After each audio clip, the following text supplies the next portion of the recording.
Hi guys. Okay, last week was a crazy ride for me. Not only did I write my usual book in a week, but I tackled two books. The first one was my Western romance, To Ride the River, and the second one was a literary novella for the 3-day novel contest. In total, I wrote about 70,000 words in 8 days. I am pooped. There's another reason why I'm a bit late getting my excerpt video out since the 3-day novel contest ended yesterday on Labor Day. So here's the excerpt from chapter 1 of my new novel, To Ride the River, the book I wrote this past week for Author versus AI. When the plane touches down in Montana, I want to pinch myself. I'm here. I'm really here in the US. I've been dreaming about visiting America ever since I first saw Maddie Ross seek vengeance for her father's death in True Grit. There's nothing better, and no man sexier than a cowboy. And that's part of the reason why I've won this trip. My personal story helped me leapfrog to the top of thousands of entries sent into the online contest by celebrity influencer Kick-Ass Queen, or Queenie for short. She chose my submission from 100 finalists, and my dream came true. Here I am, and I still can't believe it. A lot of firsts on this trip. My first flight, and I'm feeling a bit grubby after 24 hours spent on planes and in transit between airports. There was a stopover in Tokyo and also one in Denver, and there's only so much an airport or airplane bathroom can do to help a person feel refreshed after spending hours traveling. I've splashed water on my face and put on some makeup because I'm conscious of the fact that I was told a camera crew will be waiting to greet me. After I exit through security on my way to get my baggage, I spot a sign with my name on it. And then I look up and see who's holding the sign. Crikey. Here I am looking like the dog's breakfast, and the man staring down at me is every woman's wet dream. He's tall and lanky, and he carries himself with the easy comfort of being in his own skin.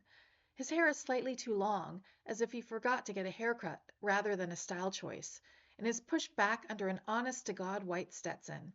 He has stubble on his face that, again, looks like he merely forgot to shave rather than he's trying to make a fashion statement. At least his button-down gray shirt is clean, although his worn jeans and dusty working boots show that spiffing up to meet the contest winner is merely a formality that's skin deep. But his gaze holds mine, and electricity instantly arcs between us.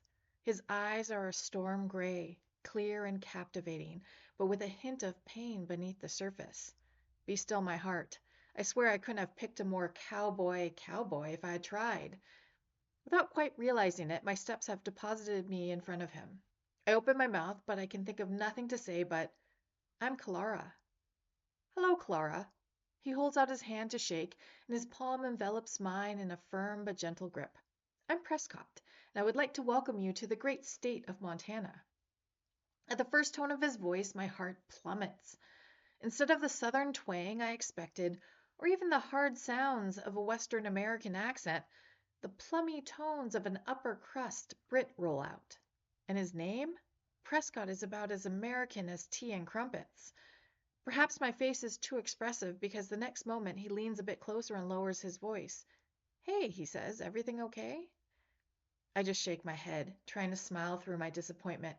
I finally catch sight of the camera zooming in on us and the click of a phone capturing this moment for Queenie's channel. Everything about this trip will be documented, cataloged, and edited for millions of viewers, and I don't want to seem ungrateful at all, so I bite my tongue. Perhaps I'm just riding this emotional roller coaster of highs and lows because I'm so tired.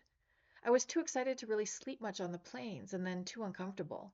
Even with the extra legroom of first class and the ability to recline my seat, there's just so much confinement I can take in a full day before I need to get out and stretch my legs. Tired, I tell him, long trip. Of course, right this way. He helps me collect my luggage and then leads me out to the parking lot. He's come in a pickup truck, of course, what else? And he carries out his gentlemanly duties by holding the door for me as he throws my bags in the back. I try not to wince as dust poofs up when my two bags settle down. I can always wipe off the grit when we get there. The camera crew has their own car, but first they introduce themselves, John and Leslie, and set up a dash cam to capture our ride back to the ranch. That'll get both audio and visual, Leslie says as she gives the door a pat. Just try to pretend that it's not there. It'll do everything we need, don't worry. But I am worried. Maybe Queenie's used to all the attention and filming, but I'm certainly not. This is a far cry from my teaching job back in Brisbane to Americans. I tuck a strand of blonde hair behind one ear, already tired of the constant observation.